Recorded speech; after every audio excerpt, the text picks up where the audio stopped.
Hai, welcome to our channel. Kali ini kita belajar kimia. Jika kalian suka video ini, kalian bisa dukung kami dengan subscribe, comment, and like video ini supaya kami semakin semangat dalam berbagi ilmu, guys. Ya, kali ini kita masuk ke bagian kedua, yaitu mengenai sifat koligatif larutan yang penurunan tekanan uap dan yang lainnya. Oke. Nah, penurunan tekanan uap ini adalah pengertiannya. Ya. Nanti di sini dia akan ada rumus seperti ini, delta P sama dengan XT dikali P derajat atau PO, ya. P sendiri sama dengan XP kali PO dan delta P sama dengan PO min P. Apa sih itu untuk delta P, XT, XP, ya? Ini keterangannya. Delta P itu adalah untuk penurunan tekanan uap larutan. PO itu tekanan uap pelarut murni, biasanya air, ya. Sedangkan P itu adalah tekanan uap larutan. XT itu yang seperti di video pertama, ya. Bisa lihat juga di video pertama bagi yang belum. Oke. Yuk, sekarang kita masuk ke bagian contoh soal. Sebanyak X gram. Ini adalah rumus urea, ya. Dilarutkan ke dalam 468 gram air sehingga tekanan uap jenuh larutan pada suhu sekian adalah ini. Jika pada temperatur tersebut tekanan uap jenuh air murni adalah 31,8, ya, maka berapa nilai X? Yuk kita masuk ke dalam rumusnya. Sekarang kalau misalnya dalam hal fisika, ya, bagian diketahui nilai 28,62 ini milik larutan, jadi dia adalah P. Lalu 31,8 ini milik siapa? Air. Berarti dia pelarut, ya. Jadi di sini adalah PO. Berarti kita boleh langsung pakai rumus yang ini, ya. Ada P, ada PO, ada XP. Yuk kita masukin. P sama dengan fraksi mol pelarut dikali PO. Ya. Di sini nilai P-nya adalah 28,62. Satuan sudah sama, milimeter Hg, milimeter Hg, jadi nggak usah diganti lagi, ya. Fraksi mol pelarutnya, ya. Fraksi mol pelarut di sini rumusnya adalah mol pelarut dengan per totalnya, ya, dikali PO 31,8. Oke, sekarang kita cari NP dan NT masing-masing, ya. Atau boleh kita pecah dulu deh di sini, ya. Mol pelarutnya adalah 468 per 18, ya. Rumus kimia air kan H2O, MR-nya 18. Di sini 468 per 18 ditambah variabel baru, ya, saya anggap Y. Kenapa? Karena di sini kan masih massa, ya kan, gram. Dia harusnya kan per mr nih, jadi ini saya istilahnya masih cari NT-nya dulu aja, ya. Jadi kita 26 per 26 tambah Y. Oke, kita udah dapat fraksi mol pelarutnya, masukkan dalam sini. 26 per 26 tambah Y, ya, dikali 31,8. Di sini ada 28,62, ya. Nah, kita kali silang.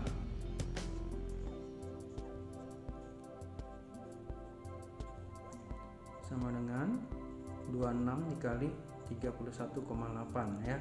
Ini dapat 826,8. Lalu ini kita kali masuk ke dalam, dapat di sini 744,12 ditambah dengan 28,62 Y. Kita kurangkan 826, lalu kita dapat hasilnya adalah 82,68. Oke. Nah, kita hitung Y-nya, ya. Y-nya ini ingat, ya, tadi itu adalah mol zat terlarut, ya. Lalu kita bagi,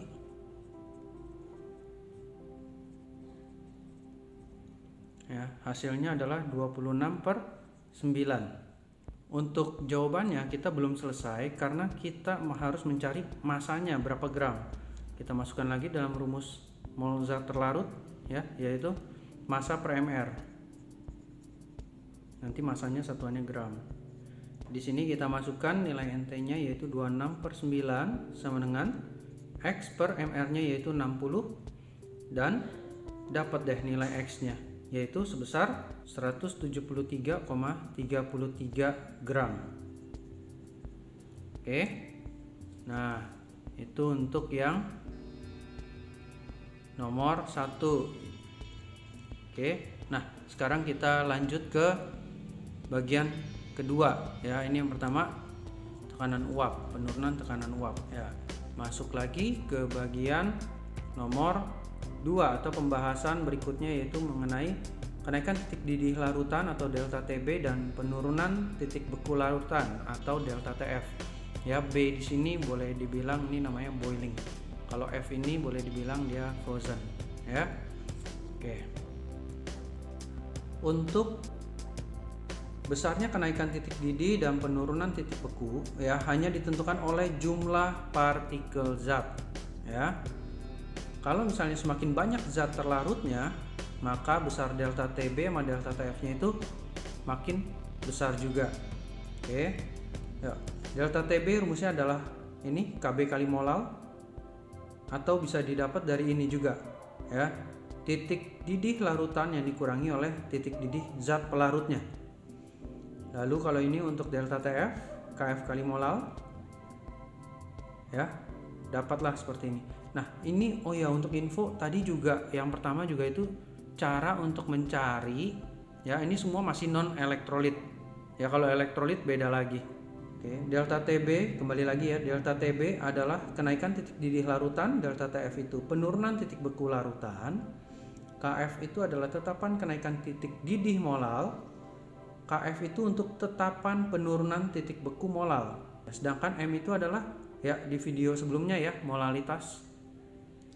Oke, yuk kita ke contoh soal. Untuk menurunkan titik beku dari 2,5 liter air yang rho-nya 1 gram per cm kubik menjadi minus 0,74 derajat Celcius di tekanan sekian dengan KF ini ya 1,86, diperlukan jumlah gula berapa ya, berapa gram.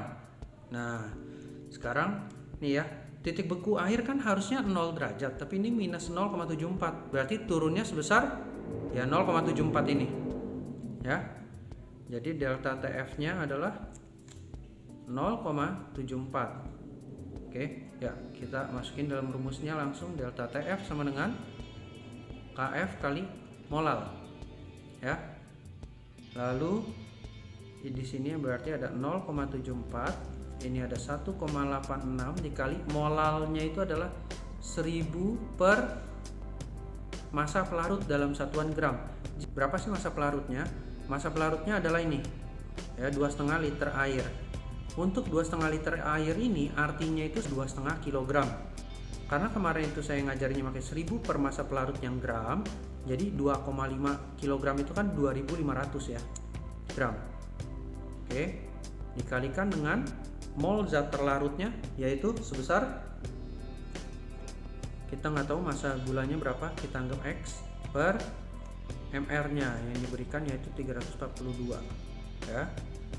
Kita coret, kita sederhanakan, ini jadi 2, ini jadi 5. 0,74 sama dengan 3,72 dikali X per 5 dikali 342 ya, 1710 sama dengan, nah ini kita lakukan kali silang, dapat 1265,4 ya. Nah, di sini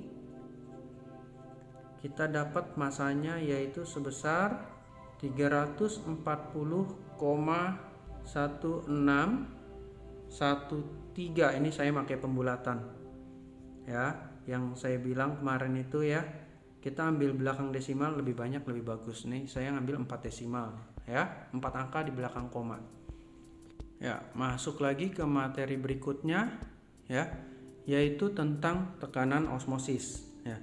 Osmosis itu apa? Ya, peristiwa mengalirnya pelarut dari larutan yang konsentrasinya rendah ke larutan yang konsentrasinya tinggi. Lalu tekanan osmosis adalah tekanan yang diperlukan untuk menghentikan peristiwa tersebut. Ya, berdasarkan konsentrasi yang dimiliki, larutan itu dibagi menjadi 3. Pertama isotonik, hipertonik, dan hipotonik. Oke, pengertiannya seperti ini ya.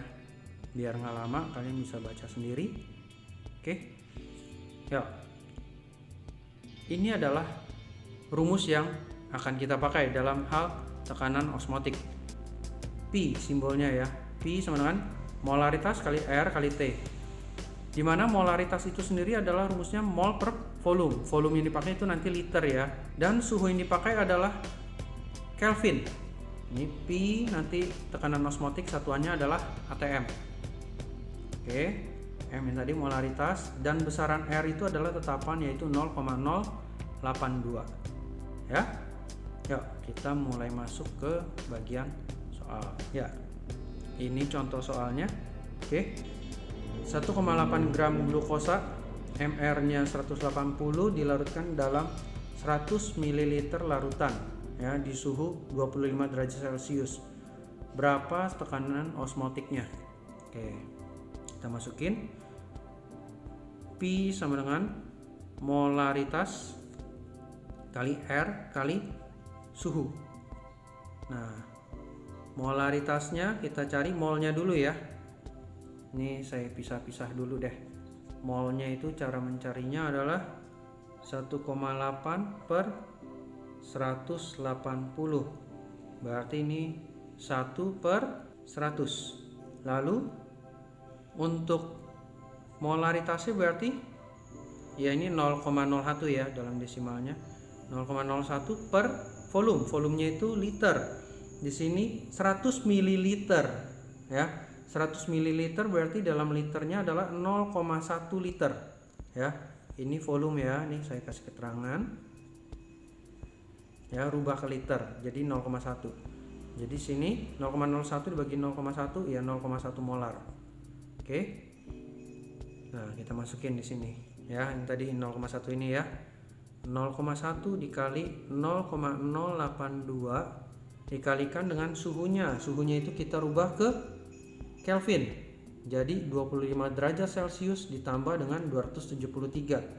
Hasilnya adalah 298.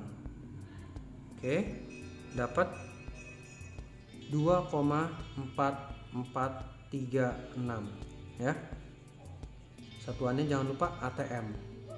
Oke. Nah, ini adalah penjelasan dari yang sifat koligatif ya dalam hal perhitungan. Semoga kalian paham dengan baik. Seperti biasa nanti akan ada soal ya.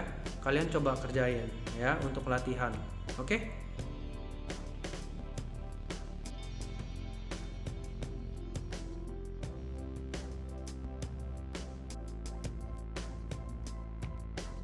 Oke, sekian untuk materi di bagian ini ya. Ini adalah ringkasan rumusnya. Semoga kalian bisa mengerjakan yang soal latihan tadi dengan baik. Sampai jumpa di video penjelasan kami berikutnya. Tetap sehat, tetap semangat, dan jangan lupa untuk komen, subscribe, like video ini. Oke, dadah semuanya.